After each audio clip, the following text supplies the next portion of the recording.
Muy buenas tardes para todos. Nuevamente vamos empezando la clase del día de hoy. Vamos ya ingresando en este módulo 6 que básicamente vendría a ser el módulo más importante de este curso. Así que vamos a ir comenzando. Ya estuvimos hablando un poco de las buenas prácticas que se tienen que tener en cuenta en la cocina. Estuvimos hablando un poco, haciendo una pequeña introducción en el módulo anterior sobre lo que vendría a ser ya la cocina en sí. ¿Sí? Este módulo número 6 es prácticamente es el módulo más importante de este curso, ya que vamos a estar aprendiendo conceptos, vamos a estar aprendiendo palabras nuevas, vamos a estar aprendiendo técnicas de cocción, vamos a estar aprendiendo cortes de vegetales, diferentes tipos de cortes, vamos a estar aprendiendo también sobre la carne. Entonces, este módulo es básicamente el módulo más importante de este curso, ya que después, a partir del módulo 7 ya vamos a estar entrando en la parte práctica. Y por supuesto, antes de empezar con la parte práctica, debemos de manejar los conceptos que vamos a aprender en este módulo 6. Ustedes tienen ya en sus materiales, tienen sus materiales también, toda esta información de este módulo ya está en la plataforma.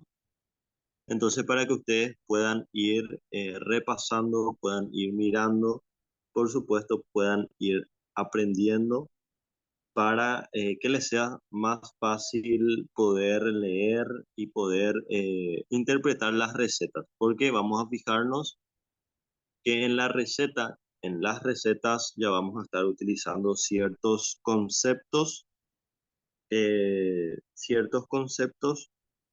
que vamos a estar aprendiendo en este módulo, y si de repente no sabemos, nos vamos a perder. ¿Sí? Entonces, comenzamos con el módulo 6 y es uno de los módulos también más extensos, así que vamos a estar teniendo varias clases con diferentes informaciones en este módulo. ¿Sí? Bueno, comenzamos. eh, este módulo 6 que vendría a ser las buenas prácticas para la elaboración y la manipulación de los alimentos. Sabemos que la parte de la cocina es muy importante tener en cuenta ciertos aspectos, como por ejemplo la limpieza. ¿Sí? Tenemos que ser bien higiénicos, tanto con nuestra materia prima, ¿sí? Como también nuestras herramientas, con las herramientas que vamos a estar utilizando. ¿Sí? Hay que tratar de mantener siempre limpio una vez que utilicemos nuestras herramientas.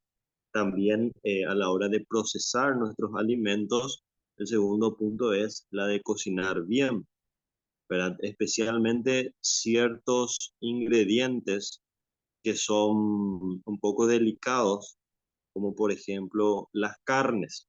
¿Sí? Las carnes, especialmente la carne de cerdo, ¿verdad? Que es sumamente importante de que se pueda cocinar bien para poder así evitar ciertas enfermedades o intoxicaciones, ¿sí?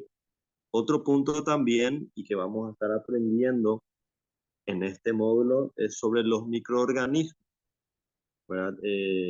Vamos a ir aprendiendo en este módulo qué son los microorganismos, cómo se originan, y en este tercer punto nos dicen que una de las recomendaciones es consumir inmediatamente los alimentos cocinados. Luego vamos a ir el por qué, ¿verdad?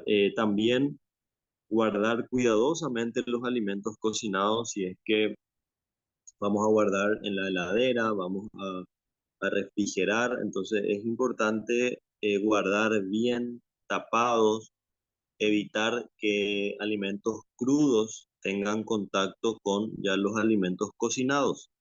Sí, eso también es una recomendación para poder evitar diferentes tipos de contaminación entre los alimentos. ¿Sí? También en el caso de que nos sobre alguna preparación o que hagamos una preparación y luego vamos a volver a consumir, es importante volver a recalentar bien los alimentos ya cocinados, volver a recalentar bien y volver al fuego para que esté en el fuego y que podamos evitar también así diferentes tipos de contaminación, microorganismos, bacterias, entre otros. También tenemos que tener en cuenta que es importante mantener la higiene, especialmente de las manos, ya que en la cocina vamos a estar utilizando bastante las manos.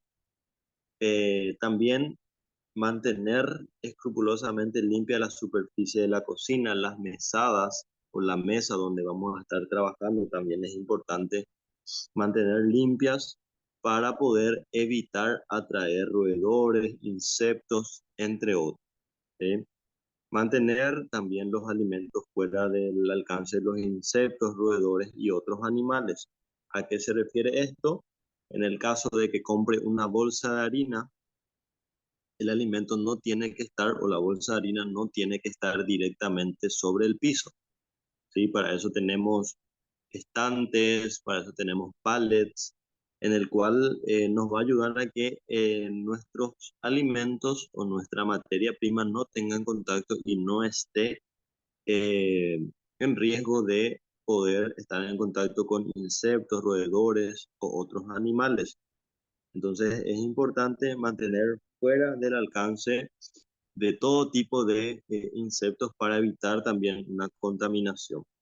Y por supuesto utilizar un agua limpia, ¿verdad? En la cocina, ya que vamos a estar trabajando mucho con líquido, vamos a estar también lavando nuestras herramientas. Entonces estas son las reglas de oro de la cocina a tener en cuenta antes de empezar a cocinar.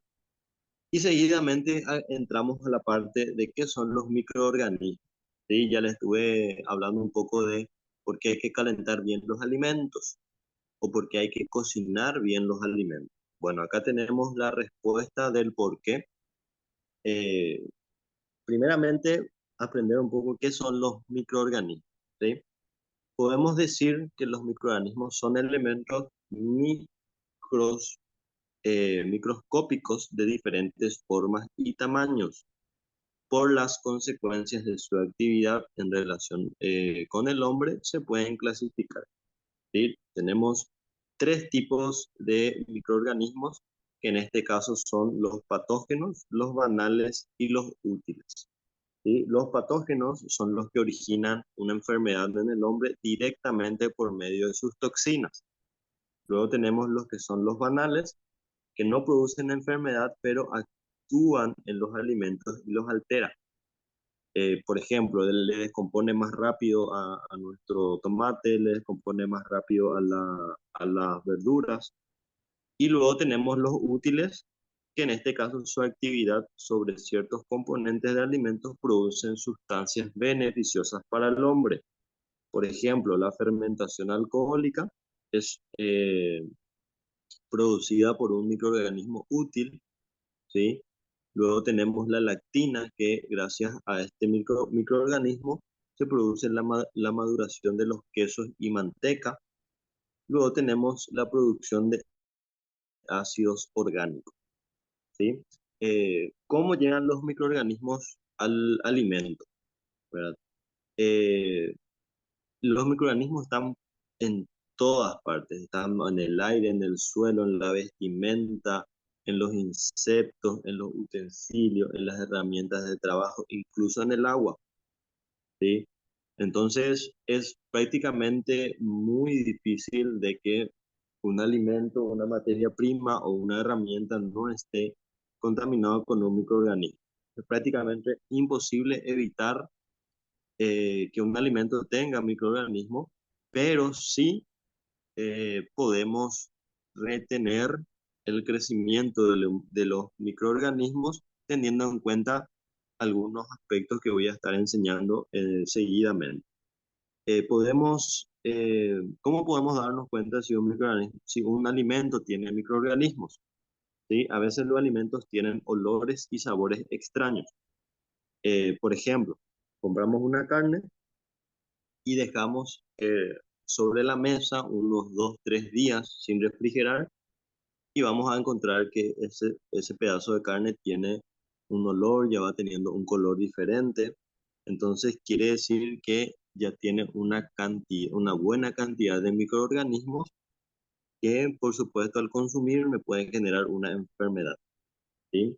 Pero muchas veces no, como se ven, lo único que revela su presencia es un análisis de laboratorio o la enfermedad, ¿sí? Entonces muchas veces eh, no podemos ver a simple vista, entonces por ende se tienen que cocinar bien los alimentos o lavar bien también ciertos vegetales. Bueno, los microorganismos tienen una reproducción muy simple y rápida. Una sola bacteria puede producir 2 millones de bacterias en 7 horas, ¿sí? Ya que cada microorganismo se divide en dos cada 20 minutos. ¿Cuáles son las condiciones necesarias para el desarrollo? ¿Sí? Como nosotros, los microorganismos necesitan ciertas condiciones para desarrollarse, ¿sí? O sea que necesitan ciertos aspectos para que este microorganismo pueda seguir creciendo. Así como podemos ver, de un microorganismo salen 2 cada 20 minutos y en 7 horas se pueden multiplicar hasta en 2 millones. Eh, por supuesto, necesitan nutrientes, ¿sí? Y por supuesto, los nutrientes se encuentran en en los alimentos y en toda materia orgánica, ¿sí? Que se acumule en los sectores de la elaboración. Necesitan también de aire. Por supuesto, la mayoría de las bacterias patógenas necesitan aire para vivir. Algunas, en cambio, necesitan justamente ausencia de aire para desarrollarse, ¿sí? Luego, por supuesto, necesitan tiempo, o sea que, así como podemos ver, en 20 minutos se dividen en dos. Entonces, mientras más tiempo se encuentre en condiciones óptimas, en una buena temperatura, con nutrientes, con una buena humedad, mayor va a ser el número de microorganismos que va a existir. Necesita humedad, ¿sí?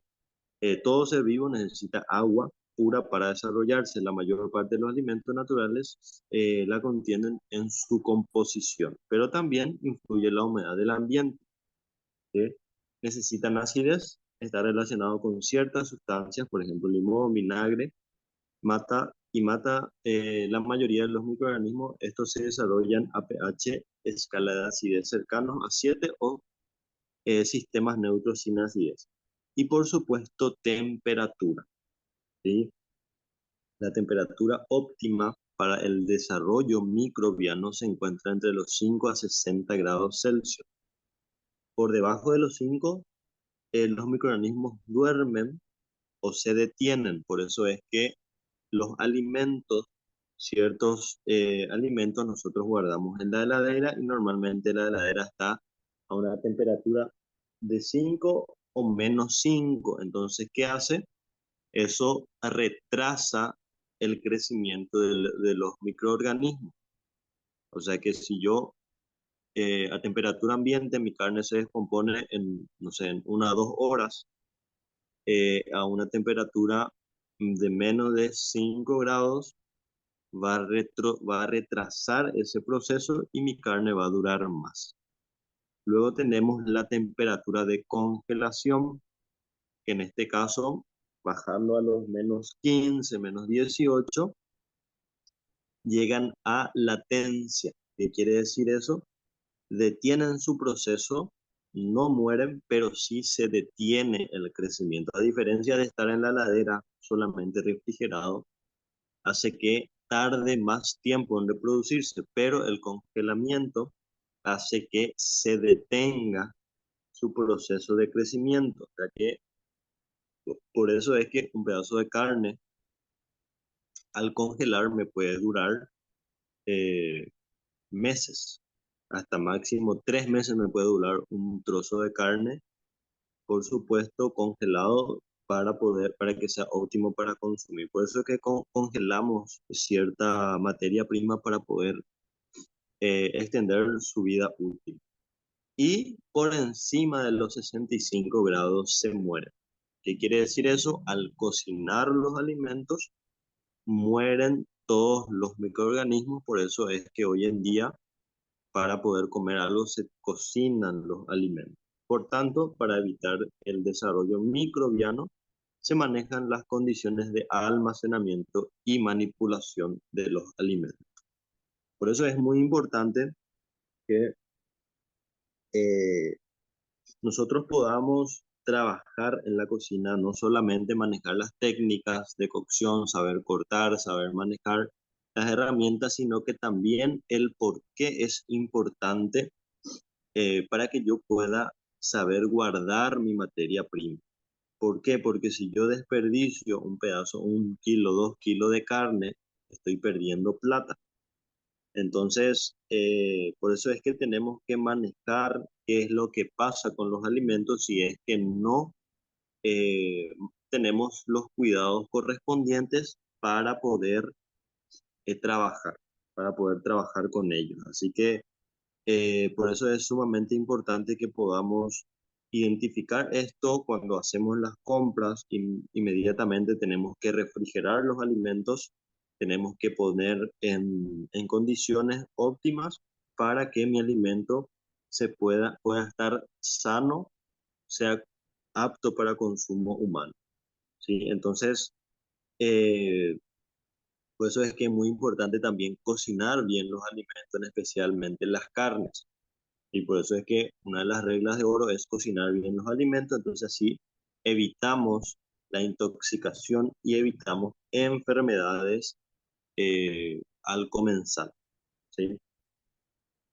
Bueno, entonces a raíz de eso, a raíz de que existen microorganismos, se ocasiona o se puede producir una contaminación en la cocina, ¿sí? Que vendría a ser una contaminación cruzada.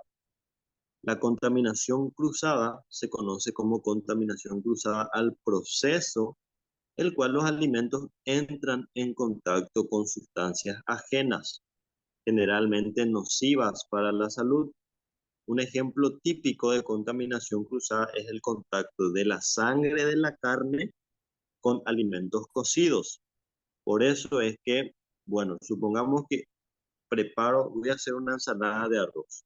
Quiero hacer una ensalada de arroz, cocino todo mi arroz, mi ensalada va a ser para mañana, pero yo hoy ya cocino mi arroz. Bueno, cocino mi arroz, pongo en un recipiente sin tapa, así mismo meto a la heladera, luego me voy al súper, compro carne, la carne cruda pongo en la heladera encima ya sea eh, de mi recipiente donde tengo el arroz, y eso por supuesto, la carne cruda tiene líquido, entonces de repente si la bolsa o el recipiente tiene agujero, o la bolsa tiene agujero, va a caer esa, ese líquido, y eso le puede contaminar ya a tu arroz cocido, a tu arroz cocinado. Entonces, por eso es importante que podamos tener en cuenta estas situaciones y poder evitar, ¿sí?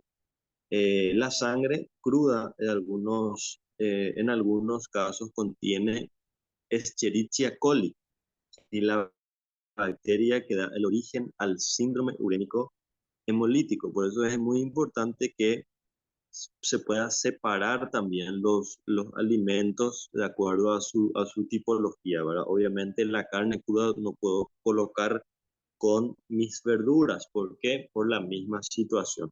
Se le puede contaminar, y los vegetales no están aptos para poder tener contacto con líquidos o bacterias que tiene la carne, por ejemplo, ya que son de mundos diferentes. Tenemos dos tipos de contaminación cruzada.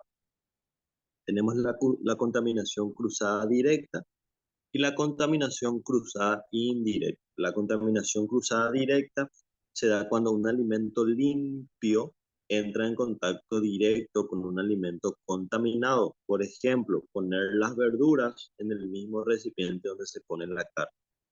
¿Sí? Ahí se produce una contaminación cruzada directa cuando un trozo de carne pongo yo en el mismo recipiente donde está mi vegetal. Entonces se produce una contaminación cruzada, eso le puede contaminar a mi cebolla, le va a contaminar a mi tomate, etcétera.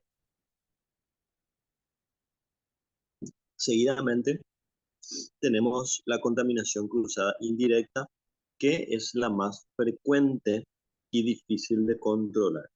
Se da cuando un alimento limpio entra en contacto con una superficie que anteriormente tocó un alimento contaminado. Por ejemplo, cortar con un cuchillo eh, con el que se fileteó una carne cruda. Supongamos que tengo un solo cuchillo, tengo una sola tabla de picar y primero corto un trozo de carne en la misma tabla de picar con el mismo cuchillo, corto todo, aparto y así mismo sin lavar, así mismo sin enjuagar, directamente empiezo a cortar mis vegetales. Ahí directamente se puede ocasionar o se puede contaminar nuevamente mis verduras. ¿Por qué? Por la misma razón por la cual estuvimos hablando sobre la contaminación cruzada directa. Entonces, es muy importante de repente separar bien los alimentos uno del otro, en especial cuando son alimentos totalmente diferentes, ¿sí? Eso hay que tener mucho cuidado, hay que tener en cuenta. Entonces, para poder evitar la contaminación de mi alimento y que pueda no produzca ninguna enfermedad, no produzca tampoco ninguna intoxicación. Entonces hay que tener mucho cuidado a la hora de manipular, a la hora de procesar nuestros alimentos para poder tener un producto bueno, rico y que por supuesto pueda ser saludable dentro de todo. Bueno, seguidamente estuvimos viendo anteriormente, ¿verdad?, la relación que existe entre el desarrollo de los microorganismos y la temperatura. ¿Sí? Estuvimos viendo que los microorganismos necesitan diferentes factores para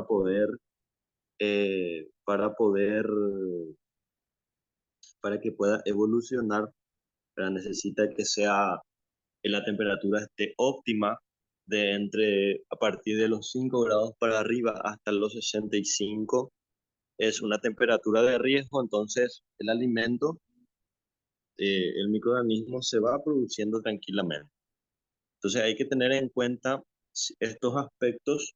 Por eso es que si yo tengo un trozo de carne y en Paraguay especialmente hay mucha humedad, hace mucho calor, apenas compro mi trozo, ya sea mi pedazo de carne o lo que sea, tengo que meter ya directamente al refrigerador o si se va para congelar, directamente se congela. ¿Por qué? Porque en Paraguay hace mucho calor, hay mucha humedad y es un ambiente pro, propicio para que se puedan producir y crecer los microorganismos. Cuando un producto o una materia prima ya tiene una buena cantidad de microorganismos, ya es mucho más tóxico porque los microorganismos van desarrollando toxinas. Eh, la utilización de bajas temperaturas, en este caso tenemos la temperatura fresca, es la que se encuentra entre los 10 a los 15 grados, ¿sí? Es la adecuada normalmente para el almacenamiento de ciertas frutas y hortalizas. Cuando tengo una temperatura muy baja ya, las verduras se congelan, ¿sí? Porque tienen una alta cantidad, un alto porcentaje de agua, de líquido. Entonces se congelan más rápido. Entonces por eso es que normalmente para poder refrigerar hortalizas, frutas, verduras, lo ideal es una temperatura de entre los 10 a 15 grados, ¿sí? Luego tenemos la temperatura de refrigeración, está situada por debajo de los ceros y 8 grados, ¿sí? Lo que es normalmente la temperatura de un refrigerador, que sería una heladera. En este caso es la temperatura adecuada para el almacenamiento de un gran número de alimentos perecederos y semi-perecederos, ¿sí? Luego tenemos la temperatura por debajo de los -6. Eh, Así como estuvimos viendo, a partir de los 4, 3, 2 grados, ya se retrasa el crecimiento de los de los microorganismos. Entonces, en ese caso, por supuesto, es una temperatura ideal para poder mantener, supongamos que hoy compro un trozo de carne, pero yo mañana ya voy a utilizar ese trozo de carne, no es necesario congelar, pero sí es necesario mantener a una temperatura adecuada para evitar que esos microorganismos se puedan reproducir, y por supuesto tiene que estar a una temperatura a partir de 5 para abajo, ¿sí? Luego ya tenemos la temperatura de congelación, ¿sí? Es inherente el punto de congelación del alimento, pudiendo encontrarse entre los 0 a -18 grados. Y en este caso, así como estuvimos viendo, eh, no se mueren los microorganismos, pero sí ya se detiene su reproducción. Entonces, por eso es que si compro una gran cantidad de carne, conseguido barato, lo que sea, es importante que ya directamente se pueda congelar, ¿sí? En circunstancias normales, estas temperaturas son suficientes para prevenir el crecimiento de casi todos los microorganismos y prolongar considerablemente su conservación, ¿sí? Estas técnicas son mayormente utilizadas, por supuesto, en los locales gastronómicos, en los restaurantes, entre otros, donde se trabajan con grandes cantidades de materia prima.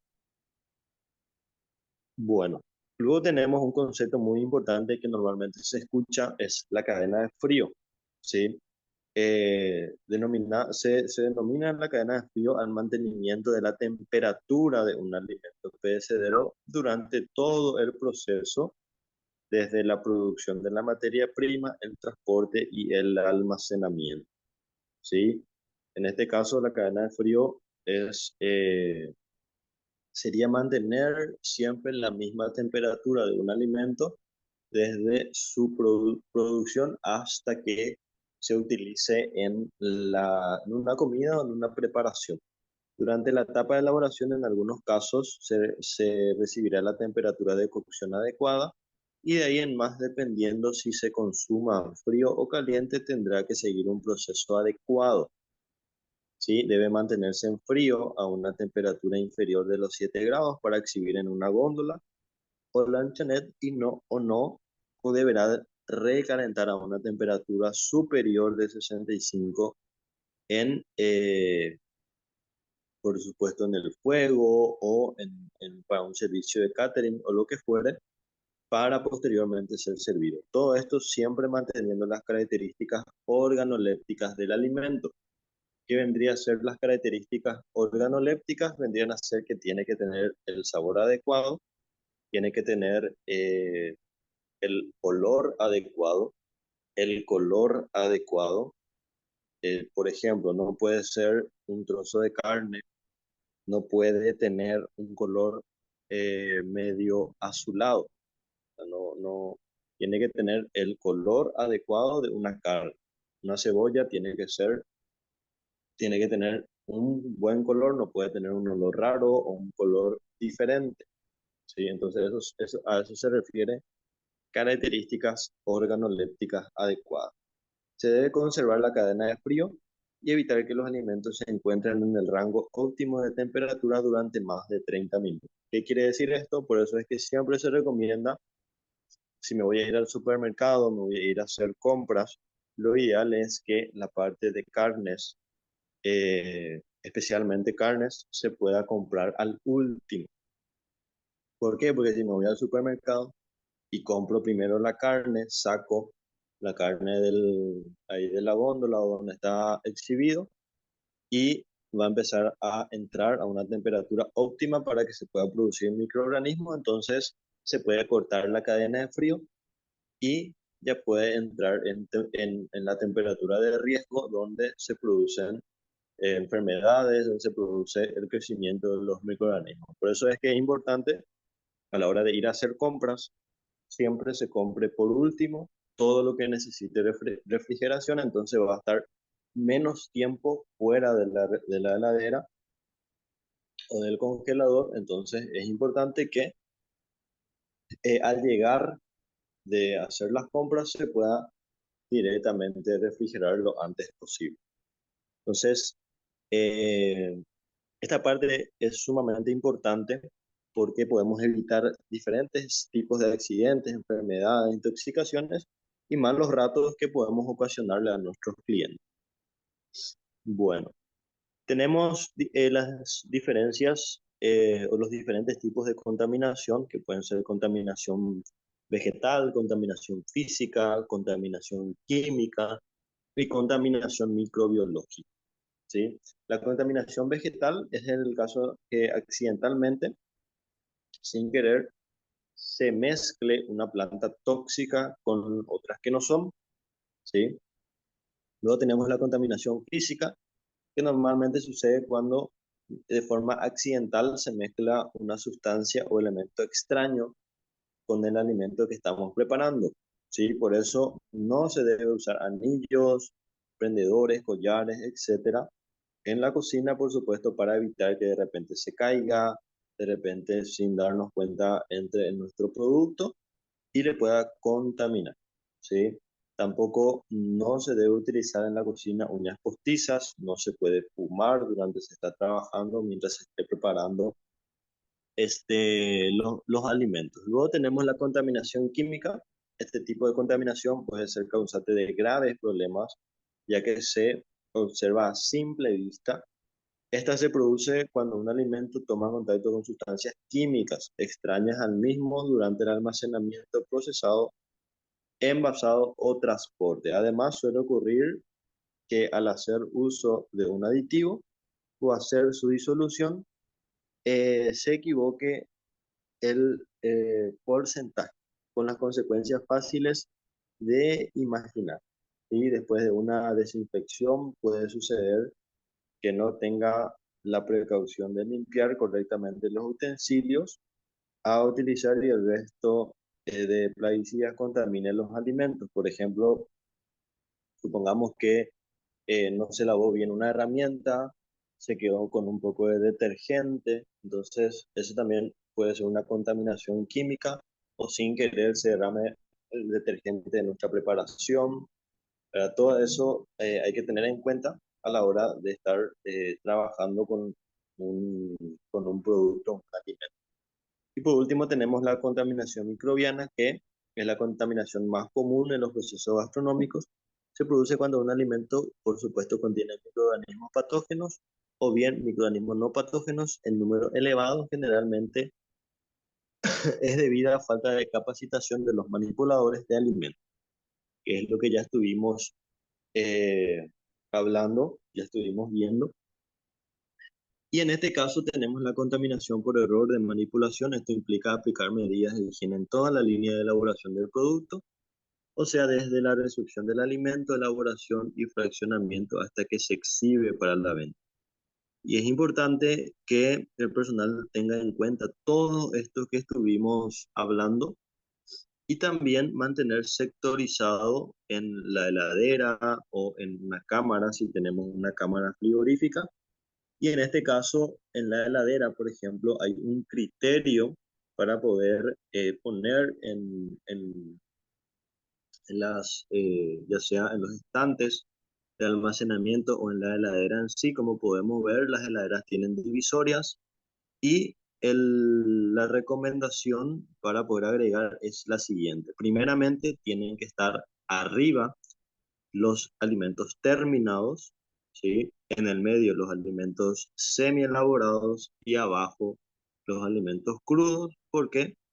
Porque de repente si pongo un trozo de carne arriba así como estuve diciendo, puede tener una bolsa con agujero, un recipiente con agujero, entonces esto puede gotear sobre los alimentos ya terminados. Entonces siempre los alimentos crudos siempre tienen que ir abajo de la heladera o en la cámara de refrigeración.